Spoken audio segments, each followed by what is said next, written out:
Welcome to the Alpha Boys Report.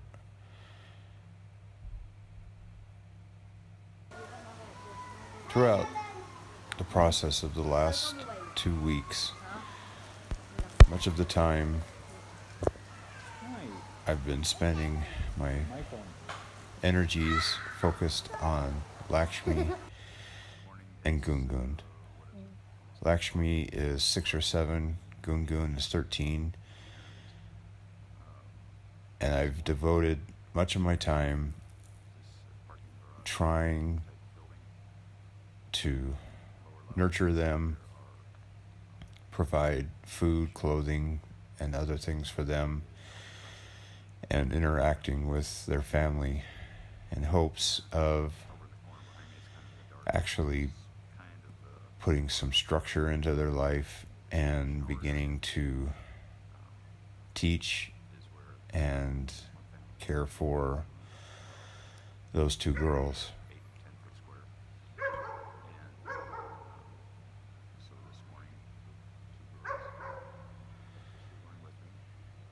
It's been the greatest challenge during the 2 months so far that I've been in India, and in a sense, the greatest tragedy.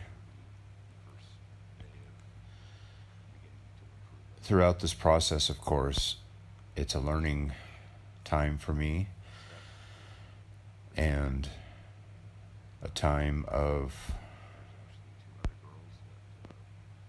examining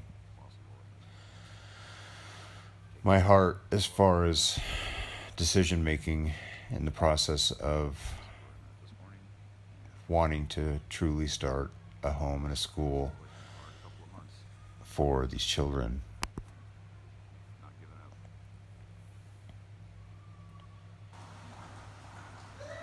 About a week ago, one day, in this small village in the foothills of the Himalayas, what I'm going to describe, of course, as people from America and Western countries, seems just bizarre and unimaginable, but Lakshmi is 6 or 7. Basically, the way I describe this as, her teachers, so to speak, what's been teaching her life thus far that I've observed are a blaring wild television of Hindi music and crazy movies, the semi-feral, half-pet, half-wild dogs that are always roaming around this village, and the streets. So one day, a week ago, I'm walking up the normal routine I do, walk up to the kind of the center part of this village up on the mountain to have tea in the morning, and I see Lakshmi alone near this main square where the buses turn around. And she knew me. She's been with me for several days before this, and so I tried to approach her, and she knows a little English, and to help her and ask where her mother is. And so I began kind of picking her up a little and, getting her to hold my hand and walk and heading back down toward her home. So that's about almost a kilometer away. Not quite. And so I slowly get her to start going that direction and carrying her for a while. Then she's running away, and then she's stopping and hiding because she wants me to find her. But as I get down finally to the place where they live, in this bottom of this parking garage, as I described before, it's a small abandoned public bathroom or toilet, which is what they're living in. Finally get her down in that direction, and she runs down and she hides under one of their beds. And I realized one of her brothers, who's about 10, 11 years old, is there sleeping. And again, these things seem bizarre to us as people from America, but their life has zero control, zero structure. It's just total chaos. So I'm trying to make her feel so she's not scared. So I'm kind of playing peekaboo, and I go, "Oh, she's under the bed." So I find out she's under the bed, and I get her to come out from under the bed, and I pick her up and holding her a little bit, and then she bites me on the arm like a wild dog. So I realized finally, oh, before I left, then she runs over because they just live in a mess. She runs over, and on the ground there's a knife, like a kitchen knife, and she picks it up and she's pointing it at me. Again, this is a 6 or 7 year old girl. So I grab this plastic water jug thing, like you would defend yourself with a dog or something trying to attack you. And I get her to drop the knife. And I'm not angry, but I'm just thinking, man, this is just, this is ridiculous. So I knew she was there, at least with her brother. So I leave. I start walking away and up the ramps of this abandoned kind of parking garage thing.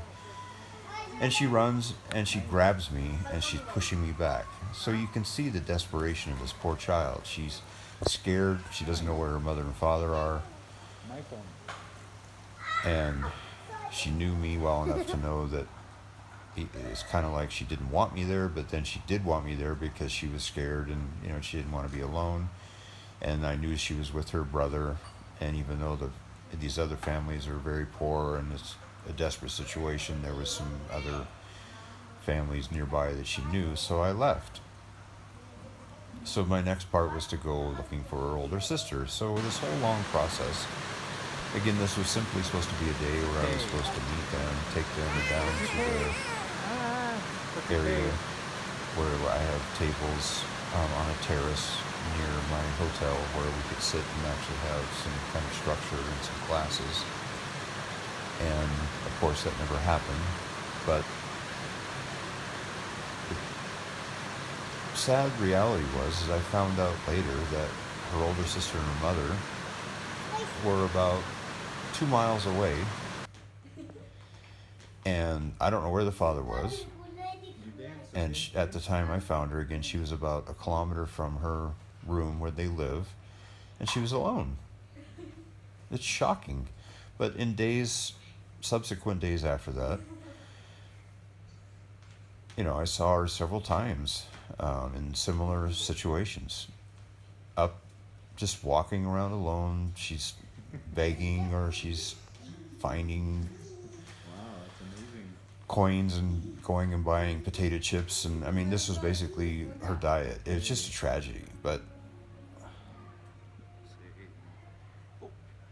in the process of dealing with them in the following days, I realized more of the story about the older girl, who again is 13, and their family is from a part of India about maybe 500 miles away from here approximately. And I found out that the father was planning to get her married for money back in their home village. And I found out that this boy is 16 years old. One for me.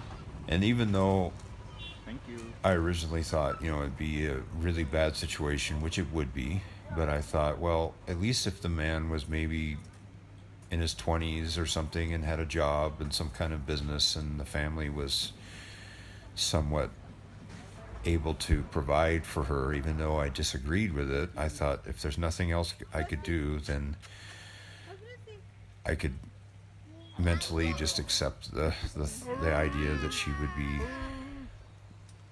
getting married and at least have some better future. Though my first goal, of course, was to provide them with a much better life myself and to care for them. But no, I find out the boy is 16 years old, has no job, no business. I don't know, apparently the family must have a little bit of money, because, the only way that the father would marry her off is for some kind of financial transaction of maybe equivalent to like around $1,000 US. So I had some friends I know here, locals that, of course, speak Hindi, local language, talk to her. I had several people talk to her. I talked to her, and we all explained the same thing. And I know she understands that if she goes and marries this boy, in 4 or 5 years, she's going to have 2 or 3 children. She's not going to go to school. And in probably 10 years, she's going to end up looking like her mother